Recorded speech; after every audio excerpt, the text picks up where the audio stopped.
السلام علیکم ناظرین، پچھلے ویڈیو میں آپ سماعت کیے ہیں حضرت آدم علیہ السلام کی پیدائش۔ اللہ تعالیٰ نے حضرت آدم علیہ السلام کو کس طریقے سے پیدا فرمایا، پھر اللہ تعالیٰ کے حکم کا نافرمانی کی، اللہ تعالیٰ نے شیطان کو اپنے دربار سے نکال دیا اور ہمیشہ کے لیے اس پر لعنت ڈال دی۔ اب اس ویڈیو میں آپ جانیں گے حضرت آدم علیہ السلام جنت میں رہنے لگے۔ تو چلیے ویڈیو شروع کرتے ہیں۔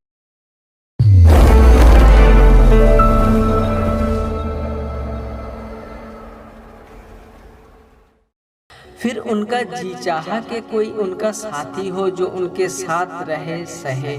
ان پر خواب کسی حالت پیدا ہو گئی۔ اسی بیچ اللہ تعالیٰ نے اپنی قدرت سے حضرت آدم علیہ السلام کے پہلو سے حضرت حوا کو پیدا فرما دیا۔ حضرت آدم علیہ السلام ابھی آرام کر رہے تھے، سو رہے تھے۔ جاگے تو دیکھا ایک پاک صاف عورت ان کے پاس بیٹھی ہے۔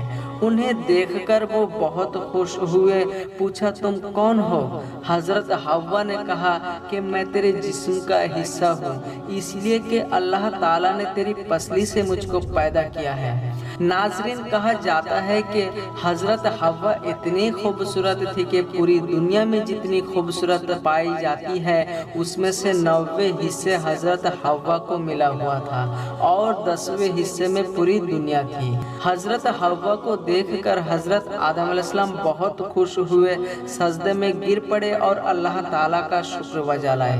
پھر حضرت آدم علیہ السلام نے حضرت حوا کو قریب کرنا چاہا، انہیں پکڑنا چاہا تو اللہ تعالیٰ کا حکم ہوا، اے آدم رکو، ابھی تمہارے لیے حلال نہیں ہے، پہلے نکاح ہوگی، پھر مہر دو گے، پھر تمہارے لیے حلال ہوگی۔ پھر اللہ تعالیٰ نے عرش اٹھانے والوں اور آسمان کے تمام فرشتوں کے سامنے ان دونوں کا نکاح کیا۔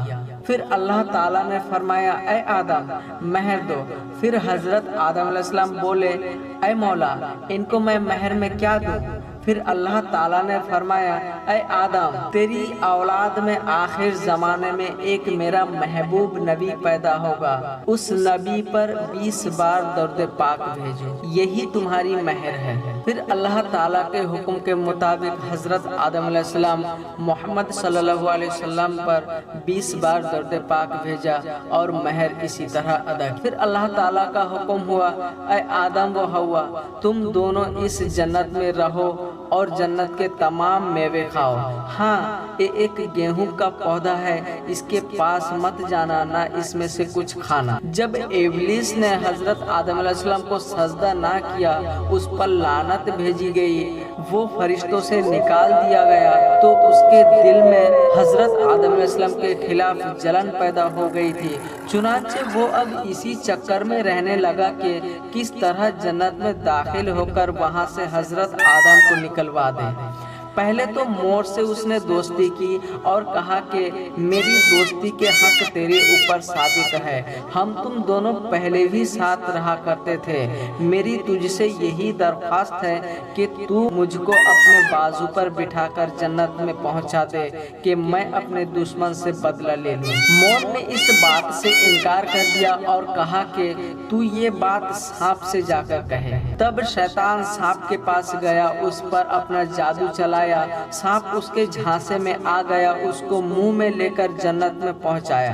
اسی طرح کی جنت کی نگرانی کرنے والوں کو ذرا سا بھی خبر نہ ہوئی۔ پھر ابلیس حضرت آدم اور حوا کے پاس گیا اور رونا شروع کر دیا۔ حضرت آدم علیہ السلام اور حوا نے پوچھا، کیوں رو رہے ہو؟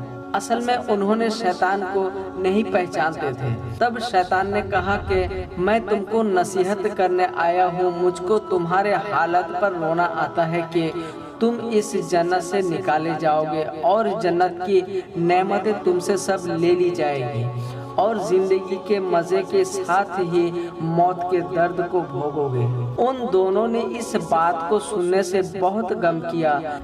ابلیس نے کہا کہ اگر تم میرا کہنا مانو تو تم کو ایک پودا بتاؤں گا، اگر تھوڑا میوہ تم اس کا کھاؤ گے تو ہمیشہ زندہ رہو گے اور موت کی صورت ہرگز نہ دیکھو گے۔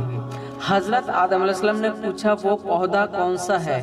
شیطان نے کہا، وہی پیڑ ہے کہ جس کو کھانے سے اللہ تعالیٰ نے منع فرمایا ہے۔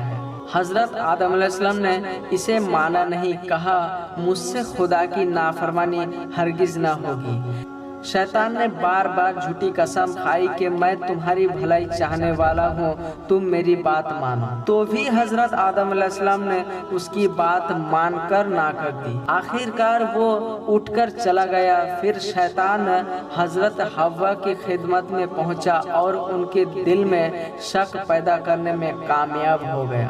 سانپ نے شیطان کے کہنے پر گواہی بھی دے دی کہ اس کی بات صحیح ہے۔ حضرت حوا نے حضرت آدم علیہ السلام سے فرمایا کہ سانپ تو جنت کا خدمت کرنے والا ہے اور وہ بھی اس شخص یعنی شیطان کی بات کی تصدیق کر رہا ہے، تو اس کی بات نہ ماننے کا کوئی تک نہیں۔ اب تو میں پہلے اس پودے کا پھل کھاتی ہوں، اگر کچھ گڑبڑ ہو تو میرے لیے خدا سے معافی مانگو، نہیں تو تم بھی کھاؤ کہ ہم تم دونوں تمام عمر جنت کی نعمتیں چین سے کھایا کریں۔ ناظرین، اب آگے آپ جانیں گے حضرت آدم علیہ السلام جنت سے نکالے گئے۔ تو اس ویڈیو کو سبسکرائب کرنا نہ بھولیے اور شیئر ضرور کریں۔